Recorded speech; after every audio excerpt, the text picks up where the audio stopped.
someone's crazy, someone's smart and brave. Well, it doesn't really matter, we all end up in the grave. All my favorite people are dead. All my favorite people are dead. I'm saying all my favorite people are dead. All my favorite people are dead. All my favorite people are dead. All my favorite people are dead. Here we are. Hi. Another episode of All My Favorite People Are Dead. And today, I have a special guest host. Hi. Yay! Kristin. Actually, I should say, I know your last name, Charles... Scaringi. Yeah. I wasn't sure how to pronounce that. Most people aren't. Okay. Got Scrungy. Scrungy, oh. Scrunchy. Scrunchy? When a telemarketer can't pronounce that, I immediately am like, yeah, see ya. So you are the assistant director at the Beacon Public Library. Howland Public Library. Howland Public Library. We like to. Oh, you're making noise. No. So, for our listeners, you might possibly hear my dog, one of my dogs. Daisy and Mr. Franklin are being very good, but Mocha is chiming in today for some reason. He responds to something in my voice. I don't know what it is. Mocha, go to sleep. Meanwhile, I'm smitten with Mr. Franklin over here. Who is clocking out, it looks like. Yep. Mr. Franklin? See, he likes my voice. Yeah, he does. The soothing tones of Kristin. Yeah. Yeah. Miss Daisy's just waiting for another cookie. She's like, yeah. I will take another cookie. Actually, let's see if we can. It'd be really cute if we can get the sounds of them crunching on a cookie on the microphone, because they have the cutest. There's Daisy. Mr. Franklin. No. Mocha's not interested. Mocha, get out of here. Yes, you are. Get over here. Mocha. Nope. Get over here, you silly pup. There we go.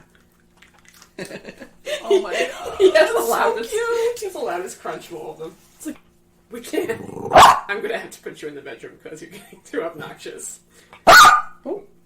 Why are the younger dogs behaving and you're the old man? You should set the example. I don't want to. It's too much pressure. I get it. I'm the oldest in my family. It's exhausting. It is. And Mocha's just like, I'm old and I don't have to. I can do what I want because I'm the senior citizen in this household. Yeah. Yeah. Okay, Mocha, the mic is really picking you up. Okay, can we chill? All right, we're going to talk about Eleanor Roosevelt. Oh my god! Okay, Mocha, I'm gonna... Alright, we're going to have to pause this. Hold on, Mocha. And we're back. I had to place the dogs in a quiet space. They were not a good audience. They're not. No, I mean, they're probably like, we don't give a shit about the Roosevelts, Mom. Right? They had Scotties. What do they know? They didn't like us. Yeah. Yeah. Oh, okay, so. Yes. Recentering. Yeah, the thing about it is the Howland Public Library because it actually serves more than just Beacon. Oh, yeah, right, yeah. So yeah, we did leave off with that, and you're also a major history buff. Yes, right. Unintentionally. Like I'm a writer, like by trade, I guess, an interest, and so just I don't know what it is. I just got here and started researching Eleanor Roosevelt, and it's gone all over the place. Like, I just actually, really love history. Yeah. My brother's the history buff in the family, so, yeah. I feel like I'm racing with him. Yeah. He's actually a history teacher. Oh, cool. Yeah. All right. Yeah, I want to introduce him to you. Yeah. Sounds good to me. Yeah. So yeah, our listeners might not know, but I used to be a park ranger at Eleanor Roosevelt's home, Val Kill, here in Hyde Park, and that was a learning experience, I bet. because she left such an impression on people, and when I was working there, a lot of times people would come in who were like, I remember meeting her, and yeah. Oh, so cool. This cute little old lady. One time I was giving a tour. We were up in Eleanor Roosevelt's bedroom, and she was like, "So I met Eleanor Roosevelt when I was a little girl at the Lucky Platt store in Poughkeepsie." Oh my god! I was like, "Oh my god, Eleanor shopping at Lucky Platt. I love it. Right.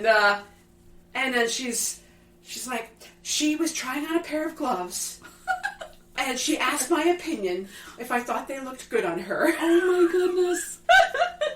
That would be like the best experience ever. Yeah. So yeah, anytime like people had encountered her, it was always really great, and everybody always had really nice things to say about her. That's awesome. As a person, and just how sweet she was, and this nice little old lady, by that point. Yeah, because I've lived in Hyde Park twice in my life, and we bought a house here in 2016. Mm-hmm. Realized we'd never gone to the Presidential Library or Valkill. Oh. So we went to Valkill, and of course my husband's leaning over going, you know more than what they're saying, right? You give me a park ranger. Right? You should volunteer and give tours, on weekends. He has suggested that. Yeah. They would love that. I have a feeling I'm going to be like an older woman walking around talking about Eleanor Roosevelt, who I affectionately refer to as my neighbor. I thought we would start by kind of covering some of her, basic life things. Yep. And then we can kind of throw in some more favorite stories about Eleanor. Sounds good. So I thought, so you were saying you want to cover her later years a little bit. So I'll kind of give the listeners sort of the basics of her upbringing. Mm-hmm. And she really did have this really incredibly sad childhood. Oh, it's devastating. It's wow. It's weird because she's born into this, what should be a golden world, right? So Eleanor Roosevelt, born October 11th, 1884, and she was actually born in a townhouse in Manhattan on number 56 West 37th Street. So, pretty nice area, She, of course, was the daughter of Anna Hall Roosevelt and Elliot Roosevelt. Elliot Roosevelt was Theodore Roosevelt's little brother, for those of you who don't know. He made a modest living working for one of the big real estate firms in New York, which actually had belonged to his wife's grandfather, had started it. Ludlow Firm, right? But Anna was a descendant of the Livingston family of the Hudson Valley. And, of course, the Livingstons, owned, tons of land, were super wealthy, had been here a really, really long time. Are they related to, there's a town called Livingston? Yeah, correct? It was all kind of that, I mean, at one point, the Livingstons owned, a good chunk of the Mid-Hudson Valley. Robert Livingston could, stand on his porch at Claremont and look across the river at the Catskill Mountains and go, I own all that. Imagine that. Look at my modest little yard. Yeah. Not quite the same. No, it's like everything the sun touches is mine. Everything that tree shaded is mine. Yeah. It's just wild. That kind of wealth just boggles my mind. I don't understand it. Yeah. I mean, granted, by the time Eleanor comes in the picture, they don't have quite as much wealth as that the 18th century Livingston wealth, but still, these guys don't really have to work. No. Right? They don't have to do anything if they don't want to. I wouldn't know what that's like. No, me either. I would love to know what that's like. Absolutely, but no, we'll never know. The only time in my adult life that I haven't been working is when I was going to library school. All right, but that's work. Right, that's exactly. Hard work, Yeah. Grad school was a bitch, Oh. Yeah. It was. It was definitely.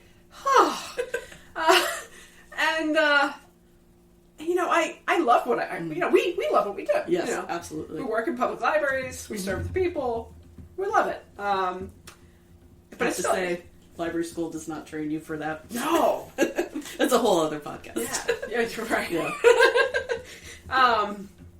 I went to school for history, to serve as a historian, and I'm just kind of making it up as I go. Really, I mean, I'm researching obviously, right. but I'm making up the whole process of writing and. And did you go to Albany? Yeah. Yeah, that's where I went to library school. So SUNY. Yeah, exactly. Right. We're SUNY girls. I love SUNY. We're proud of it. Yeah.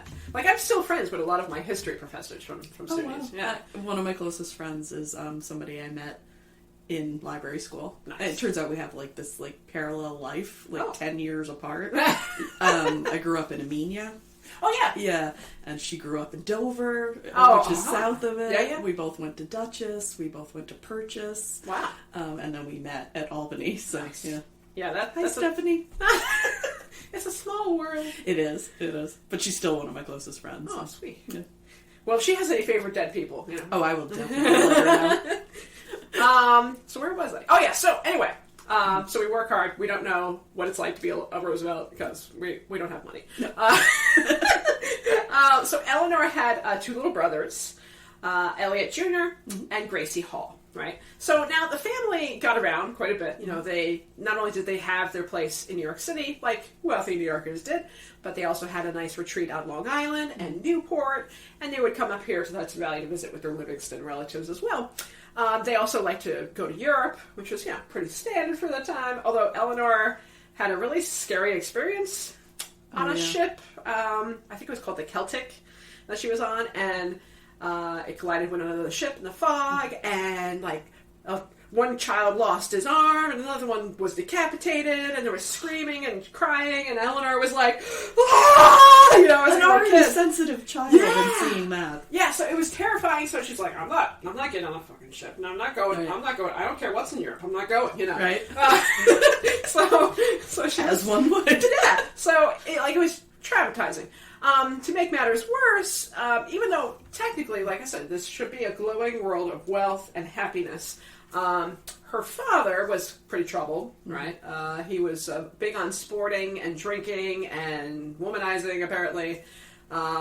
He had a couple of nasty accidents, one in which broke his collarbone with his sporting and his polo and his horses and all that. And so this would cause him to kind of become addicted to various drugs and alcohol. He was a big fan of laudanum, I guess. You know, all these things that are just destroying his life. To make matters worse, he's also having a fling with a maid. Oh, I forgot about that. Yeah, Katie Mann, her name was, which produced a son. So Eleanor actually had a half brother named Elliot Roosevelt Mann. Oh, wow. Yeah. So, meanwhile, poor Anna Roosevelt, the mom, is just like, what the hell? You know, like she was a beauty. She was too. beautiful. Yeah. They're young too, right? Yeah. They're like 19 and 23 years old when a lot of this is happening. Anna and Elliot. She is just considered to be one of the most beautiful women in society. One guy who was just like, I just want to see her face. I just want to be near her because she was beautiful. Yep. And unfortunately for Eleanor, Eleanor was not the beauty as far as her mom was concerned. Yeah. I don't know. I think pictures of young Eleanor, I think she's quite cute. I love the hair. Yeah. And, she has just this very soft, cute face. I think so. Yeah. I mean, her mom said she was very serious looking. Her mom's like, she's so serious. Let's call her Granny. Granny. So they call, this poor little kid is being called Granny by her mom, and some of her other relatives are just like, oh, she's so serious, you know. Yeah. But, I mean, this kid is just traumatized from the very beginning. And it's just in all kinds of pain. So,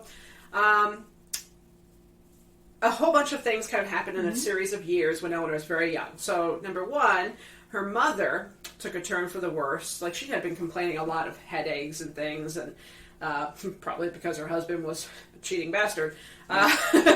But she dies in 1892 from diphtheria, which was a nasty way to go in the 19th century, but a very common way to go. It was like a lung thing and just all kinds of problems. The next year, her little brother Elliot dies from scarlet fever. So we're going 1892, 1893, 1894. Elliot, of course, dies as well. Now, he tried to commit suicide on August 13th, 1894. He attempted to jump out of this window. As one does. As one does. He survived the initial fall, but then the following day suffered a seizure and died from heart failure. So, just bam, bam, bam. All these, I mean, this is all happening before she's 10 years old. Right. Which gets me because my daughter's 9, almost 10 years old. And to think her going through anything like that, I just... Yeah, no. I couldn't even imagine. Yeah. Don't mind me, I just hit my laptop and then, almost threw the microphone over. Yeah. I would have caught it. Yeah, you're right, you're prepared. So yeah, I mean, this is just a whole lot of shit going down for someone that age. No. You know? Who's already serious and shy and craving attention. Yeah. I mean, my heart just breaks for her. Oh, seriously. When I was reading, we have a whole library here of Eleanor Roosevelt books that I've accumulated over the years, and she's a little kid, and experiencing her father. She worshipped her father. She was definitely Daddy's girl. She loved him. He could do no wrong in her eyes. But then I was reading that in the New York Herald, the headline. What year is this? This is 1893, I think. Actually, no, it's before that. The headline is Elliot Roosevelt demented by excesses. Wrecked by liquor and folly, he is now confined in an asylum for the insane near Paris. It's just wow. Can you imagine if that was a headline for a politician or a celebrity? Well, I think part of the problem was this is in the 1890s, and Theodore Roosevelt, the big brother, is just he's trying to become political. He's trying to work his way up the food chain there, and then his brother's doing shit like this, and he's like, "I'm gonna kill him. I'm gonna fucking kill him." So away. Yeah. So settle down. Yeah, poor Eleanor is just dealing with all this at such a young age, and it's rough. Yeah, it's rough. So then she ends up spending time with her grandmother, Grandmother Hall, up here in the good old Hudson Valley. So she's not far from her future husband, Franklin Delano Roosevelt, right here in Hyde Park. So and she had seen him on and off, in their early years. My daughter just brought home a book from school about Eleanor Roosevelt. Aha! She's well aware of my obsession with Eleanor, and the first chapter is about how Franklin gave her a ride. Yes, a piggyback ride. Yeah, piggyback ride. Yeah. Around the foyer of the Roosevelt home here in Hyde Park. Yeah. So they had seen each other, kind of on and off, and but it kind of shocked everybody later on that they would actually fall in love and get married. So anyway, so she's doing her thing. She's got a troubled life even when she's living at Grandma's house because Grandma's got some troubles. She's got a couple of her elder sons who are living at home. Also, reportedly giving Eleanor a little trouble. Giving her some trouble. They're alcoholics. They one of them liked to take pot shots with a rifle out the window of the house at anyone who was coming down the drive. So Eleanor kind of had to hide from everything. Her grandmother was super religious, so there was a very strict way of going to church, not being allowed to read certain books and do certain things, and so Eleanor was kind of always kind of roughing it. I know we're all supposed to make do with our situations, but that's a lot of situations. That's a lot. The fact that she even survived her childhood is amazing. It's amazing.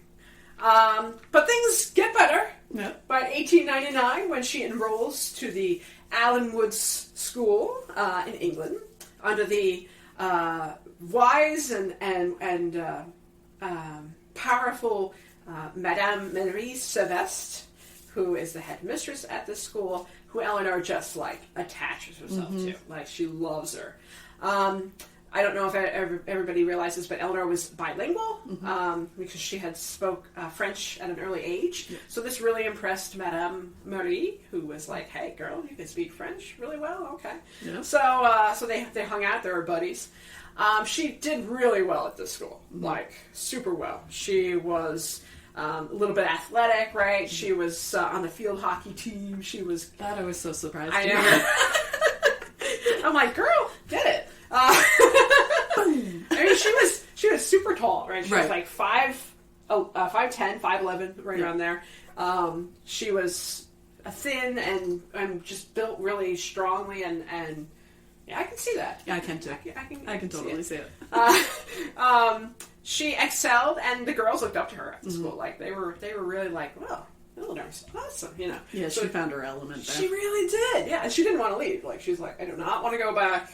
I'm staying here forever. She's contemplating, you know, becoming a teacher herself. You know, she's really, really inspired by the place, and then of course she has to come back. She's gotta.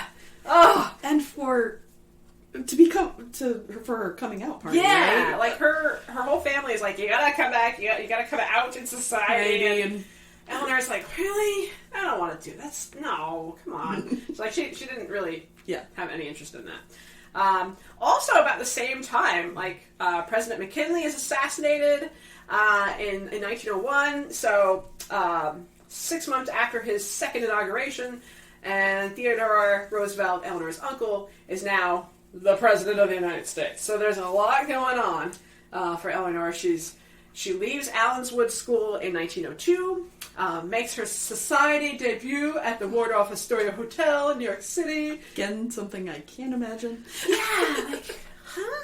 Like, don't put me in a dress and parade me. No. I'm like, just, and she was very shy, too. Yeah. Like, oh my God.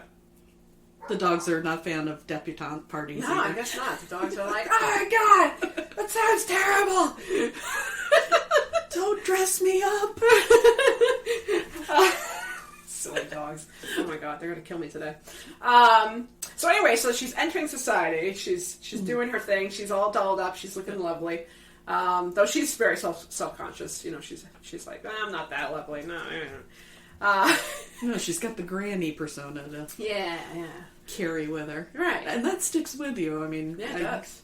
Growing up in the 80s, you know, the 1980s for me, even, you know, body image is such an issue. I can't imagine, like, having to overcome that. Yeah.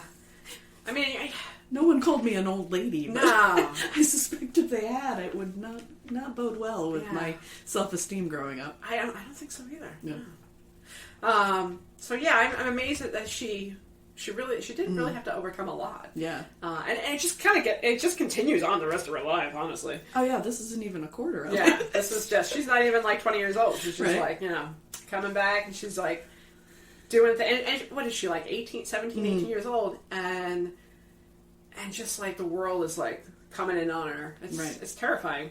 And then on top of all that, her fifth cousin once removed, so pretty distant. You know, just happens to have the same last name. Mm-hmm. You know, Franklin D. Roosevelt, fifth cousin.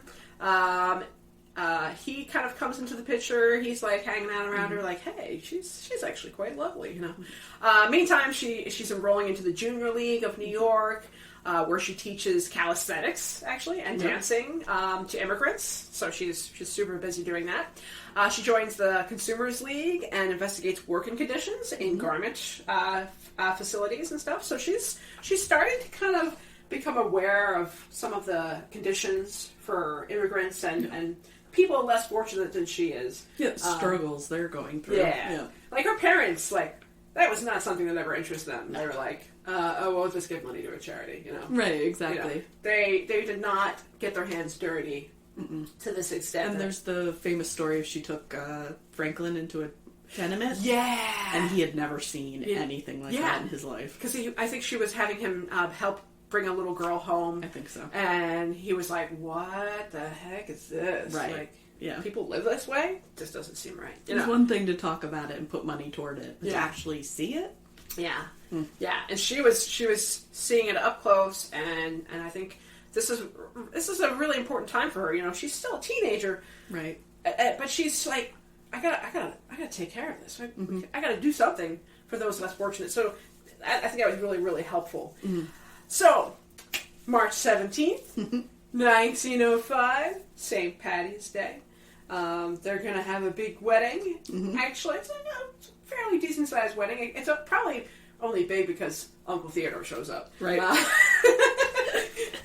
Because her father had died, and she needed someone to walk her down the aisle, right? So, President Uncle Theodore Roosevelt, who just happened to be in town for the parade, just happened to be hanging out. He's like, look. Well, actually, he originally said you can get married in the White House, which Franklin was like, yeah. But then Alice... Franklin was a big Theodore fan. Oh, yeah. Way big fan. Yeah. But his daughter, Alice Roosevelt, who was just, famous. She's another one I gotta talk about, even though she's kind of like the greatest bitch of the early 20th century. Like, super bitch. Yeah. Like Mean Girls, like come on. Like, did they call her Princess Alice? Yeah, Princess Alice, yeah. And Theodore said, I could either run this country or I can run Alice. I can't do both. Like, that was like one of the big things with her. Yep. So when she was like, Uncle Theodore is offering the White House, she's like, nobody's getting married in the White House except me. Right. So Theodore's like, shit. So it's like, you know what? I'll be in New York on St. Patty's Day. I'll be marching in the parade. Let's do it. Yeah. So they have a modest ceremony in a friend's house. And Theodore shows up, pretty much the entire city following him, Right. Like, there goes the president! So he shows up, gives the bride away, and, like, immediately he went into, like, the next room to the reception, and everybody followed him. So Eleanor and Franklin are standing there like, where'd everybody go? Yeah. Like... Which, I kind of like that. Yeah. You have this big ceremony for a wedding, Mm-hmm. and it's supposed to be about the couple, and you spend all your time with everybody else. Yeah. I speak from experience. But, yeah, so to think that they actually took time. But also Theodore taking the spotlight. Theodore. Who, his daughter, Alice, said, my father likes to be the bride at every wedding, the corpse at every funeral, and the baby at every christening. It's like, yep, that's you Teddy. do you. Yep.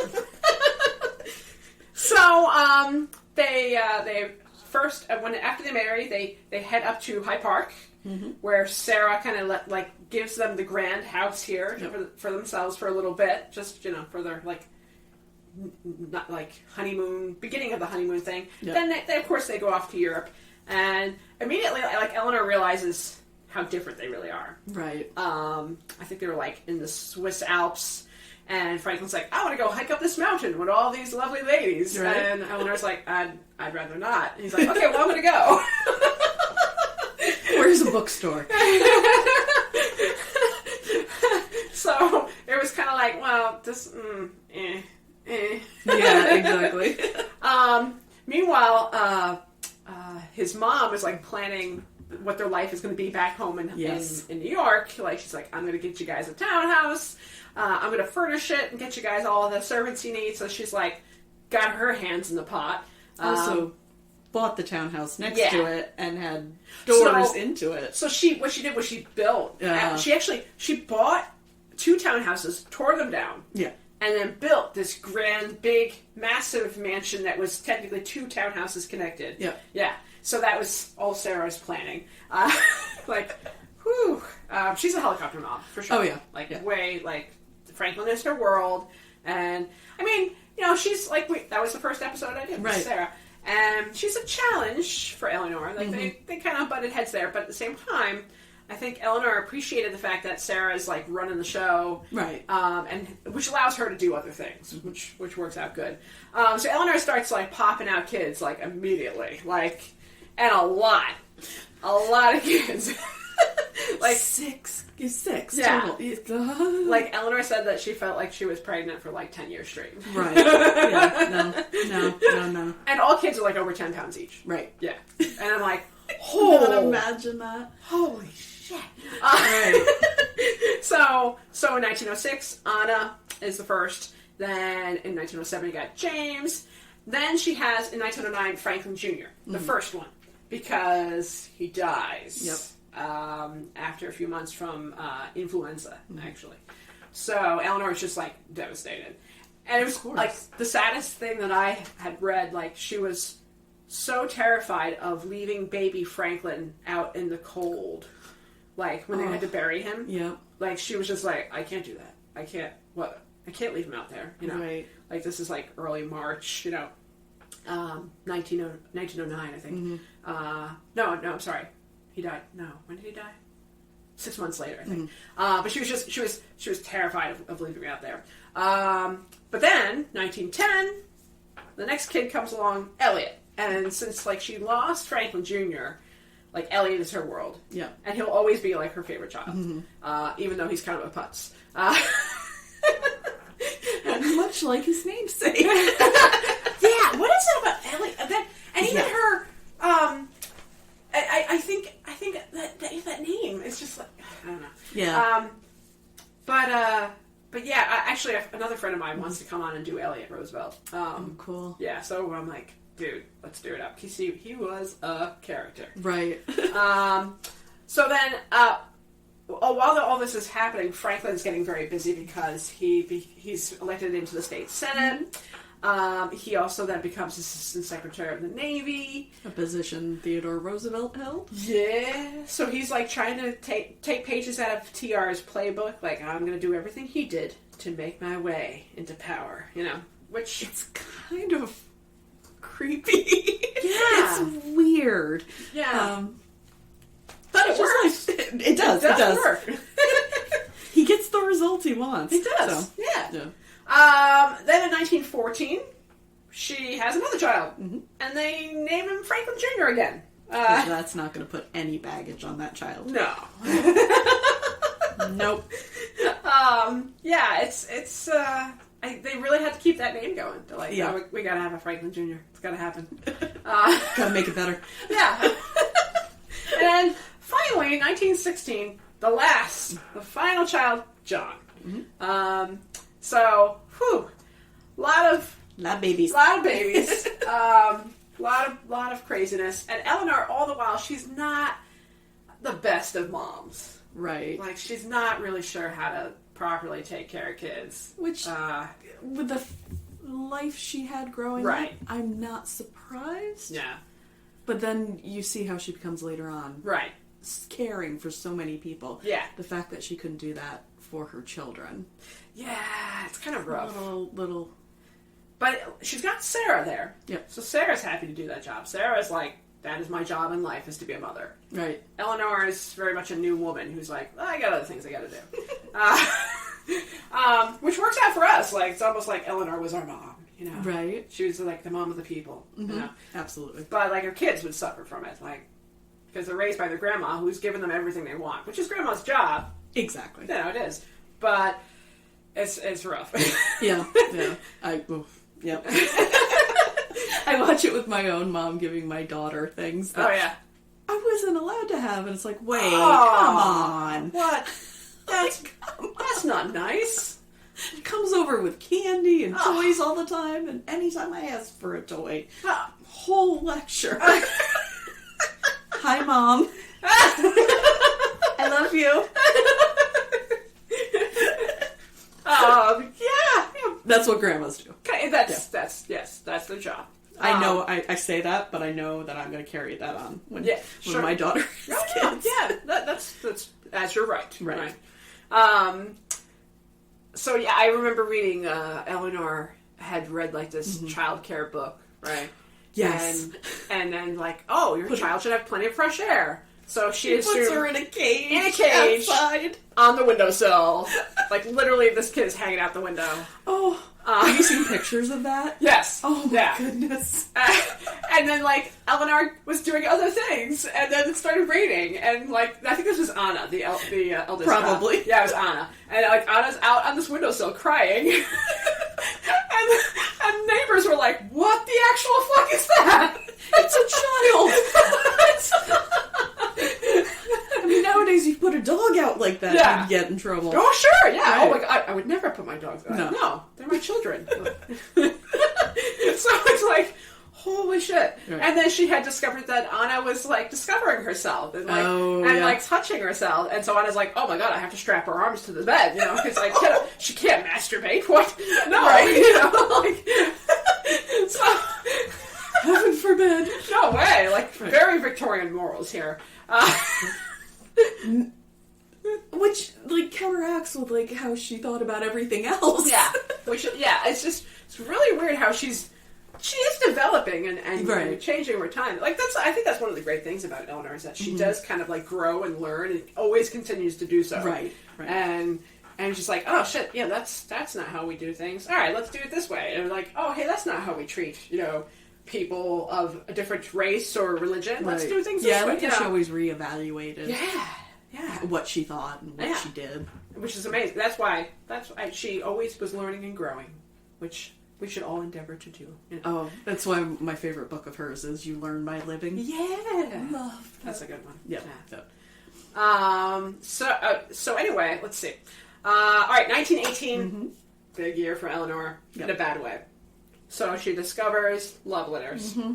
Her husband, who was serving as assistant secretary of the Navy, went overseas during World War I to check things out.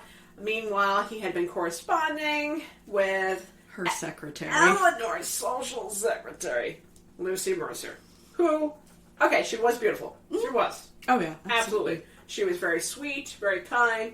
The whole family loved her, right? Eleanor loved her, the kids loved her, Sarah loved her, Franklin really loved her. So, that's not good. Yeah. So, we'll never know the extent of this love because Eleanor destroyed these letters that she found. When Franklin came home, he was, sick with pneumonia. And she's unpacking his stuff, trying to be a good wife. Right. And she's like, "Oh, what's this bundle of perfumed, beautiful letters here? Let me read them. What is that?" Well, shit. So that was finding those texts. Yeah. It's whoa. Dude, hide it a little better. Yeah. He was. I have to say, as a historian, I appreciate the fact that the guy saved everything. Right? But, dude. Right? So, not good. No. So anyway, Eleanor is, just devastated. And I was like, look, I'll give you your freedom. We can end it right now. Right. Divorce, And his mom steps in and goes, that is not fucking happening. Right. Because Sarah's like, if you guys divorce, that's it. Your career, done. Right? Eleanor, you in society, no. Everybody's just screwed. The whole family will be ruined. Exactly. And she's like, I can't have that. So, I don't even know if she's terribly worried about Eleanor's feelings. She's just like, our family name cannot be dragged down in the mud because you couldn't keep it in your pants, Frank. Right. So she... How awful, though. Yeah. Oh. Yeah. Yeah. Just another betrayal and another, you still have to deal with it. Yeah. So, once again, she's got more shit to overcome. It's just nonstop. Yeah. So, Eleanor is, she's decided to keep herself busy. So by 1919, she's volunteering at St. Elizabeth Hospital. Yeah. She's working with World War I veterans. She's volunteering for the International Congress of Working Women in Washington. And she's all kinds of busy. She travels with Franklin on his campaign trail when he's running for vice president in 1920. At this point, she's becoming very good friends with FDR's advisor, Louis Howe. Yeah. Yep. She's joined the League of Women Voters, which right about that time, Congress passes the 19th Amendment, so now, the ladies are voting, and she's out there doing her thing. And then another bombshell, 1921. FDR gets polio. Yep. So then, whoa, everyone's like, okay, pause. We gotta rethink this. What are we gonna do next? And it's at this point that Eleanor really takes over the show. She does. She's coming into her own. And I should also ask, at what point do you want to, I wasn't sure what years you wanted to cover here. I was thinking when she gets into being First Lady. Okay. Yeah. Cool. All right. Just checking. All right. Yeah. No problem. Okay. I thought that was a natural transition. Okay, good. Yeah. I'm not sure. I think I know, everything kind of gets crazy for her. Right about that. Okay. Yeah. All right, so, moving ahead here. So now, FDR's got polio. He's struggling to get back on his feet, so to speak. So then Eleanor is like, all right, I'm going to have to jump in here. But she's not the best public speaker. Nope. She's not at all. Still very self-conscious. And that's where Louis Howe comes Exactly. in. Louis like, well, girl, I'm going to teach you how to be a star. And another reason I totally identify with Eleanor is because public speaking does not come naturally Oh, to no? me. Oh. No. I'm surprised. Yeah, I had to put myself out there, and a couple of years ago, it was like, oh, I'm going to do this, like, presentation, this 15-minute presentation to, like, get myself used to it. And now I love it. I may still get butterflies, but, like, Sure. the fact that she knew it wasn't in her comfort zone, but she went and made the changes she needed to. It's inspiring. So, yeah. It is inspiring. I mean, I just, this overall, like, turning and morphing throughout her whole life. Yeah. Yeah. Just amazes me. So she... When you're thrown the shit she... Well, yeah. I mean, she kind of has to. Yeah. She's like, she has to. Yeah. So now, 1922, she is a member of the Women's Trade Union League. Mm-hmm. She joins the Women's Division of the Democratic State Committee. And this is when she starts to meet some new friends. Right. Marion Dickerman and Nancy Cook, who are both in their own partnership together, right? And this is like expanding Eleanor's like mind, like, oh, girls can just hang out with girls and build a relationship and have a relationship in an apartment in the New York City together, and just like, what? This sounds good. I think this is where the traditional starts breaking down for her. Yeah. Because now she's like, oh, okay. You're wearing pants? What? You can do that? Like, just like, like mind-blowing, right? Right. So these ladies really break her out of her shell, right? Plus, these ladies love FDR. They do. Like, they're all like, he's a Democrat. He's our man. He's gonna, if he can't do it, no one can. Right. like, everybody's like, let's do whatever we can to get FDR back. Right. Into his thing, right? So at this point, there's all kinds of things going on in the world, and that are really inspiring Eleanor to kind of change the way she looks at things. And then by 1925, Franklin's like, all right, these girls have really made an impression on you. You guys are hanging out all the time. Why don't I build you ladies a shack in the woods where you can just all chill and hang out? Yeah, so it's nice. It's a nice shack. It is a nice shack. Yeah. So he actually gives the ladies like a lifetime lease of land that he has here in Hyde Park near the Fallkill Stream, and the ladies all put in some money to build Valkill Cottage, which is where Eleanor will spend a lot of time with Marion and Nancy, and they'll kind of talk politics, talk life, talk the future, talk industry, furniture. Yeah, that's another one. They create their Valkill Industries factory. Does Eleanor know anything about making furniture? No, absolutely not. Absolutely not. Nancy Cook, on the other hand, is a very talented woodworker. She had made limbs for soldiers in World War I, like guys, like guys who had lost like legs and arms and stuff. She would like handcraft them, these prosthetics. Yeah, she was amazing. Yeah, Marion Dickerman was a nurse, and then at the same time, like they were nominating her to run for office. Like she was like, these girls are like ahead of their time. So they're like, let's teach young farmers how to make furniture and then sell it. And so it was a really cool idea. Yeah, put people in the Hudson Valley door. Exactly. Because in the 1920s, there was like an agricultural... agricultural depression going on in this area. Right. So a lot of like the local farm... Like this is all farmland out here. Absolutely. A lot of these farm boys were like, well, screw this, I'm going to the city to find work. And so they were trying to keep these guys local by giving them stuff to do. So it was a cool idea, but of course, the Great Depression kind of put a downer on the whole thing.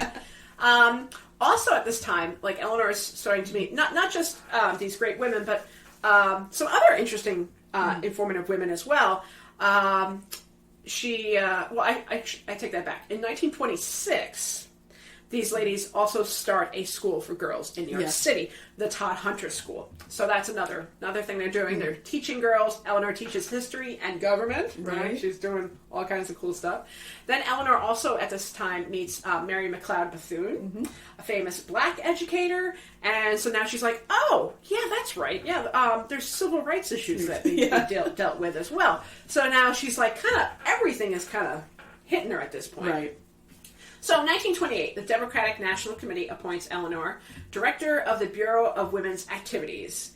And also at the same time, FDR is elected governor. Yep. So... Up to Albany. Like they had been in Albany before when he was a state senator, but now they're in the governor's mansion. Right. And Eleanor has got all kinds of stuff hitting her now. Plus, at the same time... 1929, October. Not a good time for anybody. Not a good time for anybody. And things are just going to get worse, right? So you've got all kinds of major issues going on. And Eleanor is kind of like in the middle of it all. Franklin, he's starting to put together some of his New Deal ideas right here in New York. Right. This is like the testing ground for some of this stuff. And Eleanor is working right alongside him. She's his legs, sometimes his voice. Even though it's a little high-pitched and squeaky. Yep. And sometimes hard to listen to in the early days. Much like the voice I made. Yeah. I made the dogs bark. Right. The dog. Yeah, I'm surprised the dogs haven't made any more noise. Quiet. They have. Yeah. That's not very suspicious. They're like, no, this Eleanor chick is pretty cool. They're listening. Yeah, they're enjoying this. So anyway, this all sort of accumulates, and in 1932, our boy Frank, elected President of the United States. Yay! And then Eleanor is just like, no. Whoa. And that's where I'm going to let you take her. Yeah, definitely. Well, she was our longest serving First Lady. Indeed. 12 years. Ouch. Yeah. Right away knew she didn't want to be the typical ceremonial First Lady. Throwing parties, entertaining guests, stuff like that, which I don't blame her. Yeah. So she traveled and she wrote letters to her husband. They had a basket. Like she would find out, she would go out and meet people and she would put a letter in his basket and he would read it and like incorporate it into his New Deal things. She was an advisor to him. I guess that's what happens when the romance dies out. And you've decided to live separate but together lives. You become partners. I mean, they were definitely a political partnership. Yeah. Especially after the affair. And she became so devoted to her causes. I mean, there's women's issues, there's voting, there's civil rights, Valkill, the furniture factory. She just is all over the place. She also, it's one of my favorites, as a former female reporter, she begins the first all-female press conferences, which they want her to talk about ladies' issues, like sewing and homemaking, and this is not Eleanor. This is not Eleanor. She's going to start bringing her issues to the forefront of that. Another thing she created was, didn't create, but she was instrumental in, Arthurdale, which, if you go on their website, it's still around, and it's called Eleanor's Little City. I find that really, really amusing. Oh, it did cost, like, a ton of money. Oh, it was so much money, and it was planned to be the first of many New Deal cities, and it did not happen, but the idea was beautiful. Like the community coming together. You would build your houses. You would have gardens. You would contribute. Proper education. Right. They had dances where I didn't know Eleanor was a good dancer. Hey, she could cut a rug. Did you know there's a dance called the Eleanor Roosevelt Reel? I did not know that. No, I just learned that. Nice. I'm doing some research for this. I have not found out what it is, but I'm very curious. But I've seen the film of her yes. dancing. Yeah, I at have one of seen their that. events. Yes, Yeah. I have seen that. But I'm very curious about Eleanor Roosevelt reel. Me too. She did visit there 33 times. There are still homes there. Yes. I think out of 166 I read, there was 160 still there. I think these homes had like electricity, Right? They were running like water. Yeah, I mean they were your like modular homes. Yeah. They all had the same setup. Yeah, but they were pretty impressive. They were much nicer than the shacks that these coal miners had been living in. Right, exactly. Yeah. And this was in West Virginia. Yes. Fascinating. I mean, I grew up on Air Force bases, so like those kind of communities appealed to me. Yeah. But the fact that they all got together and there was an educational and community involvement just makes me happy. So it was the first Steel community. What else? Yeah, it still existed as a museum, so check out Eleanor's Little City. Yes. I've met people from there. They're still very proud of her. Are they? Yeah. Oh, that's amazing. Yeah. Even people who like were born years later, they were like, no, we know about it. Yeah. Yeah, she tried to persuade her husband to be more active on civil rights issues. She did. Did not work. Yeah, well, I mean, it influenced, but it's tough when Right. he's run by the Southern Democrats owned him. oh yeah, They owned him. absolutely. And I'm sure he would have been more willing to have done something if that wasn't the case. Like even years later, Johnson's like, I just lost the South. When he passes civil rights legislation. So it's like, yeah, and Great Depression. Yeah. Everything else going on. I get it. Eleanor did not like it. No. and she kept at it. Some of her most well-known efforts are Marian Anderson, the singer. Ah, yes. The Daughters of the American Revolution would not let her sing in their grand institution. Constitution Hall. Exactly. Yeah. So Eleanor arranged for her to sing at the Lincoln Memorial. And I love this. Eleanor herself opted not to attend. Right. Yeah. So as not to take the attention away from Marian. So yeah. Amazing. I think Walter White actually wrote her a letter, because he was the head of the NAACP at the time, and he was just like, this was the perfect event. The only thing that would have made it better is if you were there. And she's like, sorry, I didn't want to make a big deal about it. Right, exactly. And I love that self-deprecating. Yeah. No. Well, I love her letter to the DAR resigning. Have you ever read that? I've read quotes from it. Yeah. Like it's on display in the Presidential Library Museum. And it's just like, I thought you guys were beyond this stuff. I thought you were a well-respected institution, but apparently not, so I'm just gonna... I'm quitting. Peace out. She also attended the Southern Conference for Human Welfare in Birmingham, Alabama. And it was segregated, and so there were whites on one side, blacks on the other, and she sat with the black audience and was told she couldn't. Right. It was illegal, and so she sat in the middle. She's like, right in the aisle. Fine. Yeah. He didn't say I couldn't sit in the middle. Yeah. She also, gave a speech in 1940 at the Democratic National Convention. Yes. And that was when FDR got the nomination for his third term. Yeah. Which was mind-blowing. Right? Yeah. Nobody has ever done 3 terms. And no one will ever will again. Right. Yeah. Because of Franklin. Yeah. Because everyone's like, that was too damn long. Right. 12 years? Come on. I mean, they killed him in the end. Exactly. I mean, he didn't even survive his fourth term. Yeah. During World War II, so, World War I, World War II, she took tours and spoke to soldiers, built their morale. When I read, she influenced the Army Nurse Corps to open it up to black women. Yeah. Yay. Yeah. So, she continued being his legs, his voice, his ear. Well, not so much his voice, his ears. Yeah. She would always report back to him. Her touring in the South Pacific, I mean, she was on her feet so much constantly. I think she had like these mega blisters on her feet from the touring she was doing. Like, ugh. I hope she was wearing sensible shoes. She was, yeah. I think she eventually like switched over to nurse shoes. Like, she's like, this is too much. And of course, during FDR's presidency, she meets Lorena Hickok. Yes. A newspaper woman for the Associated Press. They came to be known for having a very deep relationship. Absolutely. How deep that relationship went? Who knows? Who knows? There's this great book, Empty Without You. Have you read it? I just bought it. Yeah.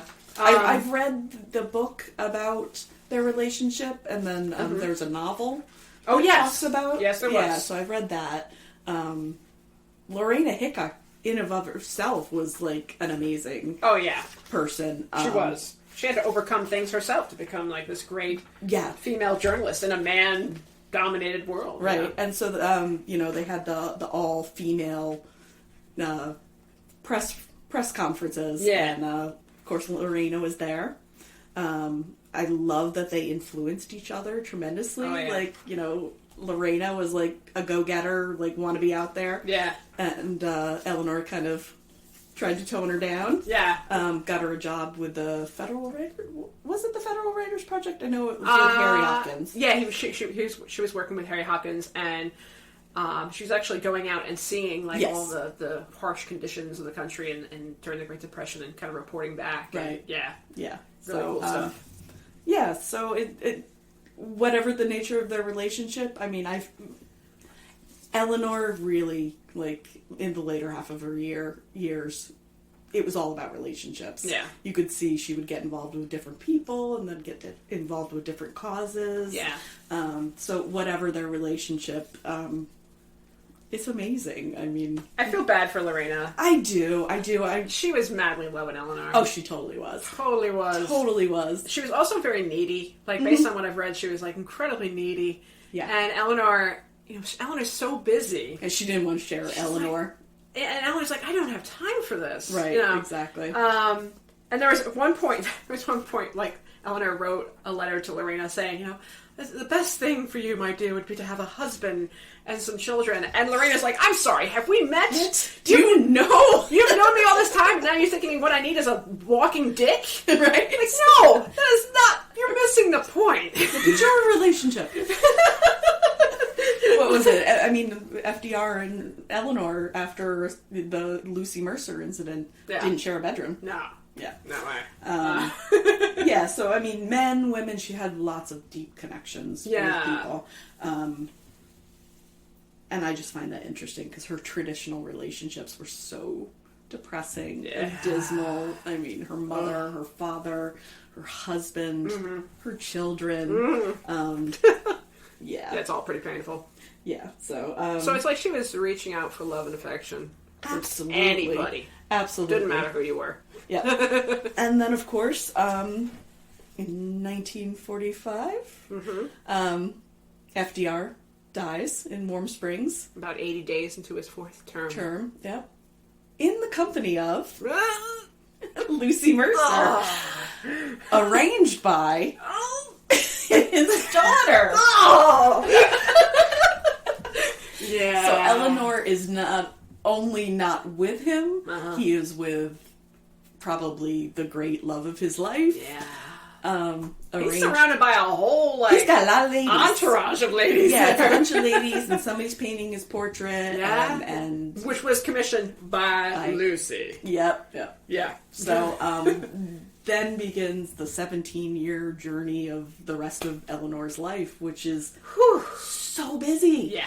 Like, she becomes appointed to the United Nations Human Rights Commission. Yeah. 1946, the year my dad was born. Aww. And they draft the Declaration of Human Rights, which, when I learned about that, I was like, there's actually a document like that? Yeah. And it's all about this, it's this international document about the rights and freedoms we should all have. Absolutely. I love it because, as a librarian, I'm very interested in access, and this was universalist language. It just was meant to be accessible by all. covered things like right to life, prohibition of slavery, freedom of movement, freedom of thought. My other favorite thing about this is she was like the chairman, and like you can see her in the United Nations knitting. Yes. So I love that juxtaposition that. of like traditional, Right. Because Eleanor loved to knit. Oh, absolutely. She was always knitting. And there's just this great picture of her with the headphones on, Yes. and the this plaque in front of her, and she's just knitting and shaking her head, and Like, listening very carefully. Yeah, I find that so amusing. Yeah. She spent lots of time in Valkill, her favorite place to be. Oh, yes. Sleeping on that sleeping porch. I love that sleeping porch. I know. I love that they point that out on the tours. Yeah. She lectured. She worked on her causes. She met with JFK, who, even though she didn't support him in the beginning, she was Team Adlai. Am I saying that right? Adlai Stevenson. Yeah, Stevenson. she loved Adlai Stevenson. But she met JFK and Yeah. decided he was okay. It took a while, though, because, It like, did. Yeah. like, she was not impressed by him No. at all. Like, first of all, she did not like his father. Like, Right. nobody likes Joe Kennedy. Like, Nobody likes Joe Nobody. Kennedy. He's such a dick. And she was a little upset that his brother was not, calling out McCarthyism. Mm-hmm. And then it was funny, when Kennedy's book Profiles in Courage Mm-hmm. came out, she was like, oh, he has a lot of profile, but he lacks courage. Yeah. Well, Kennedy had his swagger. Yeah. I mean, he had some meat behind it. But, he did, yeah. but, But she was not impressed. No. She was like, Also, no. like the ladies, like her husband. Well, and she never really called him, like, president. Like, she called him my dear boy. Oh, yes. Like, she always was like, my dear boy. Like, Right. putting him in his place. It's really cool to go to, like, Valkill Yeah. and realize, oh, yeah, he was, like, sitting in this tiny little room. Yeah. And she cornered him in this little corner, this little alcove. Oh, yeah, they pointed that out. She's just like, let me tell you something, Sonny. with those gray glasses. Yeah. My other favorite thing is she appeared on, like, television shows. Oh, yeah. Like, what was it? What's My Line? What's my line? Is that the one where they had to figure out who she is? Yeah, without her speaking. Without her speaking. Yeah. So, it didn't take long. no, it didn't. They're like, she's like... She had a voice. Yeah. So, like, she's, like, the most famous woman in the world. Like, Yeah. took her, like, 2 seconds. And her commercials for margarine. Margarine. What was that? What was the name of that margarine? It was like Good Luck Margarine or something. Yeah. And Just she's like, spread it on my toast. it tastes delicious. I find that so amusing. Yeah. I mean, like, she set herself up Yeah. to be an icon. I mean, this girl was making more money than her husband. Right. Like, on her writings. Like, That's the other thing. She's Yeah. a writer. like so many 17 books. Her My Day columns.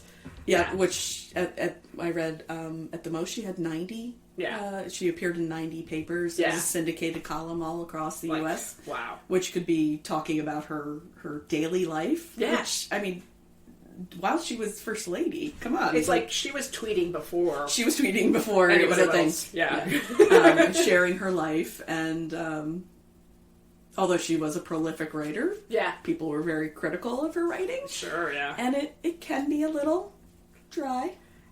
I mean, okay. So, funny story. Yeah. All right. So, when I was a park ranger at Valkill, I was super excited because we were getting ready to do Mrs. Roosevelt's Christmas at Valkill. And she, just loved Christmas. That was her thing. So, I went to my boss. I was like, hey, I heard Eleanor wrote a Christmas book. And she's like, yeah. I'm like, I'd like to read it to get inspired to help me do these tours for Christmas. Yeah. And she's like, no, don't read that book. I was like, whoa, why not? She's like, because it's terrible. She's like, this is not a good read. This is like, it's not good. I'm like, really? She's like, don't read it. She's like, it's not going to get you in the Christmas spirit. I'm telling you that right now.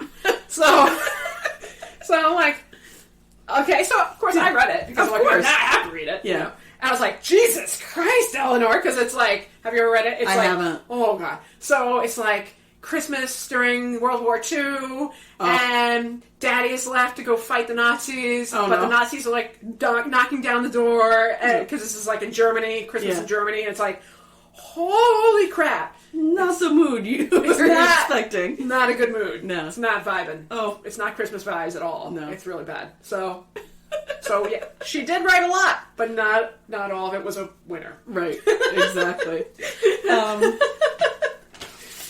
Grab my notes. Yes, of course. So, she finally, in 1962, November 7th, passed away in New York City. Hopefully I got this pronounced this correct. Aplastic anemia. Oh, yes. Yeah. Tuberculosis. Yeah. And heart failure. Which to me, I looked up aplastic anemia. I should know stuff like this because my parents are both... My father was a nurse. My mom is a nurse. Okay. So you would think I would know that stuff, but I don't. No, it's alright. But basically, she was tired. Which totally makes sense. Yeah. I mean, she was nonstop. Yeah. So, yeah. So, coming up on the anniversary of her death. Oh, Just yeah, we sad. are. Yeah. Yeah. That's kind of a bummer. I know. Because we can really use Eleanor right now. We could. We Absolutely. could absolutely use her. Yeah. I mean, I totally... I've always known about Eleanor. Mm-hmm. You knew her as the dotty, old, serious first lady. Yes. But it's when I moved back here in 2016 and kept seeing those banners we have. Oh, in yes. Hyde Park. Yeah. I kept seeing her. I was like, you know what? I'm gonna check this out. And I checked out the autobiography of Eleanor Roosevelt on Libby. There you Ebook go. app. Yeah. Through your public library. Absolutely. And got started on, it just has not stopped since. Yeah. Reading everything I can on her. Yeah. I- you can see from my pile of Right? books that I have here, craziness. Yeah, my husband will buy me, he bought me, I guess it's a little square of her pillowcase. Oh. I have an Eleanor prayer candle. Nice. Yeah, I have an Eleanor Barbie. Nice. Which, if you haven't seen, is the most delightful thing I've ever seen in my life. I did see it, yeah. With the shoes. They got Yes. the old lady shoes. Yes. Perfect. The dress is very appropriate. The dress is very appropriate. I have a Eleanor Roosevelt signature. Oh. Which I think is hiding in this drawer somewhere. Yeah. And actually, it's kind of neat because I didn't realize it.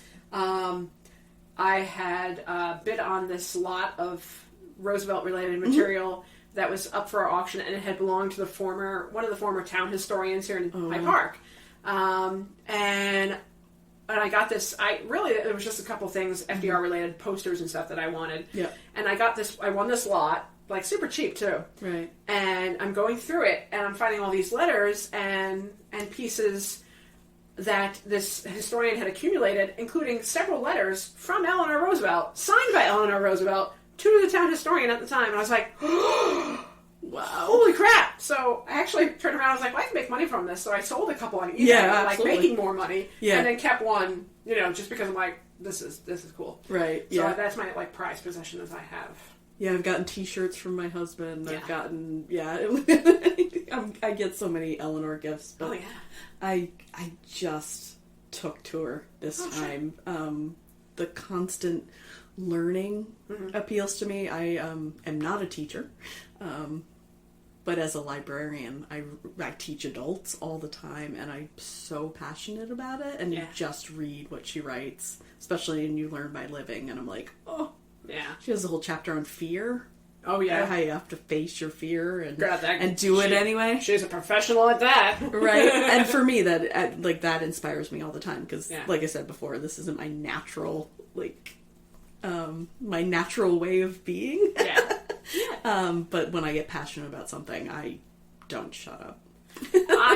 I like her last book. Tomorrow is Now. Yes. That's one of my favorite. She was writing that on her deathbave. She's dying. She knows it. Yeah. And even her family's like, you need to chill, Mom. You need to just stop. Stop working. No. I gotta finish this book. Have to. This world needs these words. And we really do. Yeah. And it's like her cry to the next generation to look, we still got civil rights issues. We still got problems overseas. We got all kinds of things that need to be dealt with. We gotta do it. I'd be kind of embarrassed for her to come back now. Yeah. Oh my God. Oh, could you imagine what she had to say right now about everything? Yeah. With this whole country.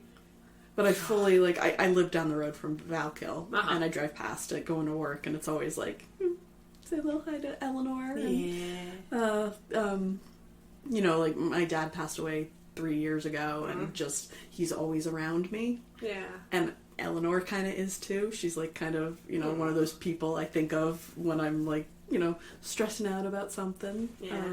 You know, trying to figure out what I want to do with my life. I will add, I think she would have made a great librarian. Yeah. She she would would, yeah. Yeah. And just the seeking knowledge all over the place and meeting people. I think she would have made a great librarian. I could see her sitting in the library knitting, Right? telling people to shh. I can see her shushing big time. Yeah. I just adore her. I think she's amazing. Yay! So, I mean, okay, so is there like a fun fact, as we're wrapping this up, like a fun fact that you've always been fascinated about Eleanor? Oh. I mean, I can think of like 5. I can think of a lot. I can think of a fun fact in my life. My car is blue, so I named it Bluette. After she had the Buick Roadster. Oh yes! So I named it after. Oh my named goodness! it after her Buick Roadster. She was a shit driver, though. That's what I was going to say. She was a terrible driver. She had her license revoked. Yep. By the state of New York for reckless driving, like I think like on a Taconic State Parkway or one of those parkways. Yeah. Because she got in a nasty car accident. What was this? 1946. Yeah, 1946. It was like a 3-car collision. Oh, I didn't realize it was that bad. Yeah, like she claimed that the sun got in her eyes, and so she swerved, and like a bunch of people were injured. All of her front teeth were knocked out. Oh no. Which actually, I mean, if you look at her teeth later on, they're better, right? Because of that, because she had to have them redone. So I mean, the state gave her back her license eventually, but she was terrible. Right. Yeah. So I kind of hope. Like, I realized my car before that, I always name my cars. Yeah, me too. My other one was Ellie the Equinox. And I'm now in hindsight going, oh yeah, it was probably Eleanor. Yeah, so hopefully maybe, you know, keeping naming my cars after Eleanor Roosevelt will just be some good mojo. Well, my car is Lord Hyde. Lord Hyde. Yeah. Nice. After the royal governor that... Our town is named after Hyde Park. Oh, nice. Yeah. He was a cross-dresser. Oh, wow. Yeah. Nice. Very interesting. That's the rumor, anyway. Yeah. That's the rumor. Lord Cornbury, Lord Hyde, yeah. Yeah, most of my little tidbits are just, like, connections I found with her, like, throughout my life. But it's so funny that my daughter, like, just knows that I love Eleanor. And brought home the book the other day, and I was so excited. That's so she was sweet. reading it to me. And Aww. yeah, so it's starting them off right. Oh yeah, definitely. Yeah. I did have a dream to write a kids book focusing on the humanitarian stuff and the stuff with the UN. Do it. Yeah. Like my undergrad thesis that I wrote was on Eleanor's civil rights work. Awesome. Yeah. Like, 'cause I just like I'm like I gotta write about this. It was a lot of fun. Yeah. Because she was so adamant to end Jim Crow and end lynching and you know do whatever she could for the betterment of African Americans in this country, and it's just like amazing the stuff she went through. Like the Ku Klux Klan had a bounty on her head, you know. What was it, like $25,000? And there were several assassination attempts. Right. It's like, but this girl's just like, like going after the world's grandma. Yeah. She did carry a pistol, but it wasn't. It wasn't loaded. Yeah, it was just like a gun that her boy toy Earl Miller gave her. Yeah. The movies. Didn't they do like a kind of like? Oh my god. They did like movies. Valkill. Yeah, where he was like a pirate. Right. And he's like carrying her off, and she's not.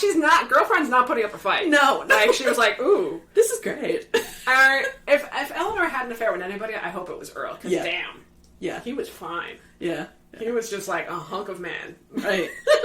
I know, you think the last part of her life after the affair with Lucy Mercer. Yeah. Like romantic love wasn't at the forefront. Right. But I'm sure it was behind the scenes. I mean, hey, who knows?